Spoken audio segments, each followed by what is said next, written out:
Welcome to Burlap Teachers. Enjoy the video. You begin by choosing the tool, fingertip or a capacitive stylus. Pick one that feels natural. Open your app and set zoom to 100% 200% so lines track where you expect. Once done, enable a grid or lined background to guide shapes and spacing. Make sure to disable palm rejection only if you need multi-touch, otherwise keep it on. Start with short, controlled strokes. Press lightly, lift often, and correct small errors immediately so your marks stay intentional and clean.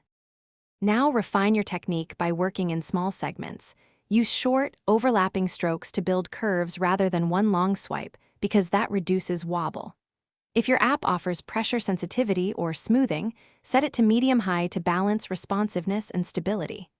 Create layers. Rough sketch on the bottom, refine on the middle layer, and do final ink on top. Once you have the skeleton, zoom in for details and zoom out frequently to check overall proportion. This keeps both micro to finish, ink with confident strokes, then merge or export layers at a high resolution like 300 dpi for crisp results. Make sure to save incremental copies so you can revert if needed. Use undo history and cloning tools to fix persistent mistakes without destroying progress. If you see jitter or lag, lower the smoothing slightly or switch to a heavier stylus tip. Alternatively, reduce app animation or close background apps to free resources. One quick troubleshooting tip.